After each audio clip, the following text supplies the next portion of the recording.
तो चलिए सबसे पहले हैंड ग्लव्स पहन के स्टार्ट करते हैं। स्टैटिक चार्ज होते हैं अपने हाथ में, इसलिए हैंड ग्लव्स पहनना बहुत ज़रूरी है। सबसे पहले फटाफट से सारे स्क्रूज खोल देते हैं। कोई भी लैपटॉप जब आप खोल रहे हैं तो सबसे पहले उसके स्क्रूज खोलते हैं और पहले देख लेते हैं कि कीबोर्ड किस तरफ है, अंदर की तरफ है कि बाहर की तरफ है।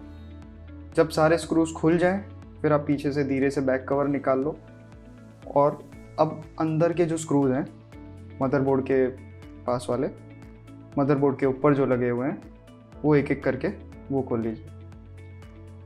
ये खुल जाने के बाद हीट सिंक आराम से साइड में रख दीजिए और फैन, हिंज के स्क्रूज, फैन के स्क्रूज सब आराम से साइड में रख दीजिए। ध्यान रखिएगा कि अगर आप नए हैं लैपटॉप रिपेयरिंग इंडस्ट्री में और पहली बार या फिर आप खुद से DIY कर रहे हैं तो स्क्रूज सारे अलग अलग ही रखें। बड़े स्क्रूज की जगह छोटे ना डालें और छोटे स्क्रूज की जगह बड़े ना डालें। एक एक कनेक्टर फटाफट से खोल लेने के बाद बड़े ही आराम से किसी प्लास्टिक की चीज़ से या ट्विज़र से, अगर आपने ग्लव्स नहीं पहने हैं तो मैं आपको रिकमेंड करूँगा आप किसी प्लास्टिक के शार्प ऑब्जेक्ट से निकाल लें। अपन ने मदरबोर्ड अब साइड में रख लिया है और धीरे धीरे ये अपना DVD राइटर का जो कनेक्टर है वो भी निकाल लिया है। देखिए ये मदरबोर्ड की हालत कितनी ख़राब है, अंदर से बहुत गंदा है। ध्यान रखें आपको मदरबोर्ड गंदा फिट नहीं करना है, उसे क्लीन ज़रूर करना है। अब इसकी अपन हार्ड डिस्क निकाल लेंगे आराम से, चारों स्क्रूज धीरे धीरे खोलते हुए। ध्यान रखिएगा हार्ड डिस्क गिरे नहीं, अगर हार्ड डिस्क गिरी तो गई। सारे कनेक्टर्स इंश्योर करेंगे आराम से निकला है। उसके स्पीकर्स धीरे धीरे निकाल लेंगे। ध्यान रखिएगा ये केबल्स बहुत पतले होते हैं, खींचेंगे ज़ोर से तो ये टूट सकते हैं। धीरे से हिंज खोलते हुए DC जैक साइड में रखेंगे, पावर बटन को साइड में रख देंगे और जो इसकी C और D बॉडी है, C सेक्शन पूरा बाहर निकाल लेंगे।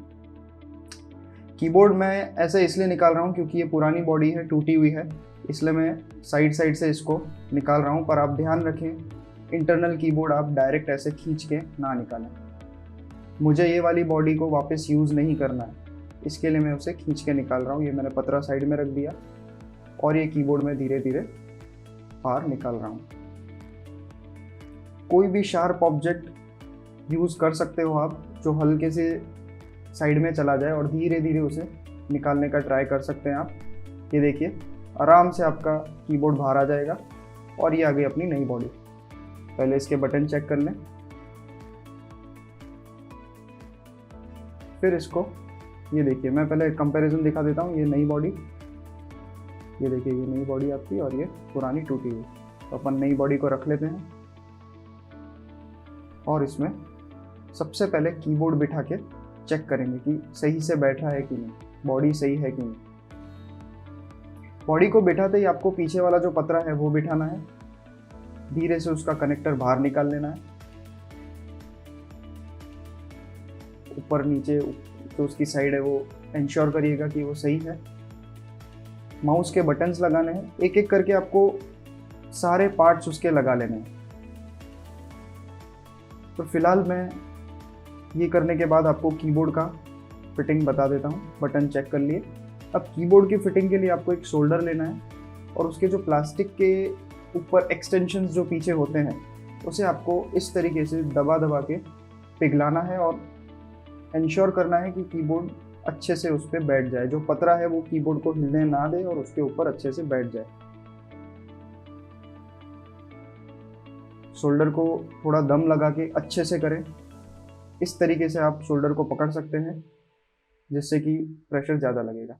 फाइनली हमने कीबोर्ड लगा दिया है और साइड में से एक बार उसका लेवल चेक कर लें। एक आंख बंद करके चारों तरफ से इस तरीके से आप अच्छे से उसको चेक करें कि कोई भी की अंदर की तरफ तो नहीं है। तो ये हमारा कीबोर्ड लग गया और अपना मदरबोर्ड की बारी। ये देखिए आपका मदरबोर्ड एकदम क्लीन करके हम अब मदरबोर्ड लगाएंगे। हमने इसे अच्छे से क्लीन कर लिया है, केमिकल लगा के प्रॉपर ब्रशिंग करके। कोई भी डस्ट पार्टिकल ना रहे इसका खास ध्यान रखिए। उसकी जगह पे बिठा देंगे और कनेक्टर्स को वापस से रिकनेक्ट करेंगे। जो भी आपके पुराने पार्ट्स हैं वो एज इट इज़ वापस आ जाएंगे ध्यान रखिएगा कोई भी केबल मदरबोर्ड के नीचे ना दब जाए। सारे कनेक्टर्स अच्छे से देख लीजिए। इसकी एक बहुत ही अच्छी ट्रिक ये है कि जब आपने पूरा फिट कर लिया है तो आप सारे कनेक्टर्स देख लीजिए कि कोई भी कनेक्टर खाली ना रहे। इससे आपको ये अंदाज़ा आ जाएगा कि हमने पूरी फिटिंग अच्छे से कर ली है। ये फ़ैन लगा दिया, ये हमने वाईफाई कार्ड लगा दिया। एक एक करके आराम से सारे स्क्रूज जैसे थे वैसे ही लगा दीजिए। अगर आपको याद नहीं रहता है तो मैं आपको रिकमेंड करूँगा कि आप मदरबोर्ड के स्क्रूज और दूसरे स्क्रूज अलग अलग रखें। ये अपन ने रैम लगा ली और ये अपना आईओ कनेक्टर। देखिए ये सब काम बड़े ही आराम से करने चाहिए। ये जो हीट सिंक है इसे अच्छे से साफ़ करी।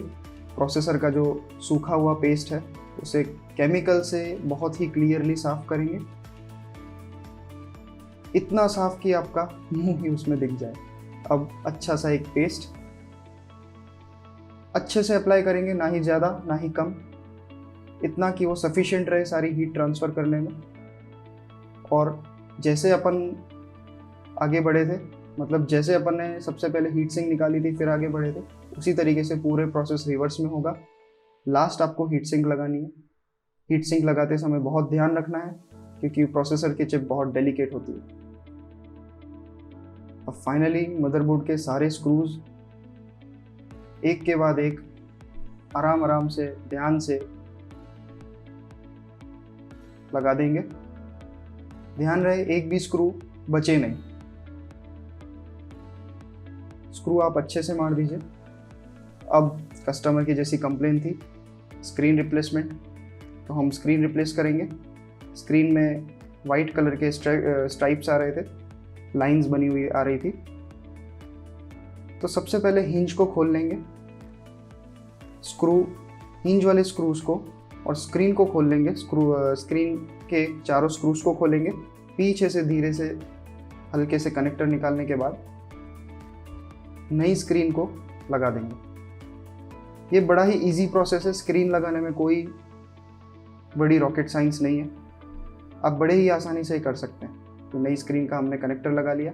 अच्छे से मेक श्योर करिएगा कि ये पूरा कनेक्टर अंदर तक गया हुआ है।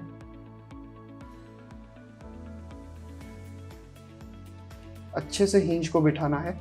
चारों स्क्रूज जैसे थे वैसे ही मारेंगे।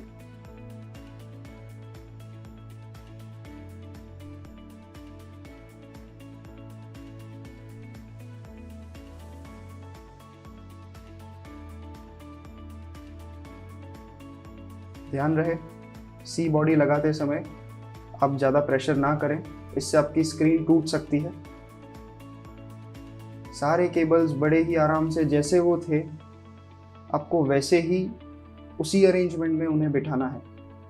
एक ट्रिक केबल्स बिठाने की ये भी है कि वो उस तरीके से बेंड हुए हुए होंगे, तो आपको उसी तरीके से उनको वापस बिठाना है। मैंने कुछ स्क्रूज कम पड़ रहे थे तो हमारे जो स्टॉक में एक्स्ट्रा स्क्रूज होते हैं वो लगाए हैं ताकि कस्टमर का एक भी स्क्रू छूटे ना।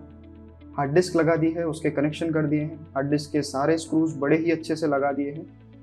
और फाइनली जब आप पूरा सेट कर चुके हैं तो अपना CMOS ज़रूर चेक करें। 3 वोल्ट्स आने ही चाहिए। अगर 3 वोल्ट्स नहीं है तो आपको एक नया सेल डालना है। सारे केबल्स पे एक नज़र मारते हुए, सबके केबल्स अंदर की तरफ रखते हुए वापस से बैक कवर लगा देंगे और ये हो गया आपका लैपटॉप रेडी। फटाफट से बैक स्क्रू मार देंगे।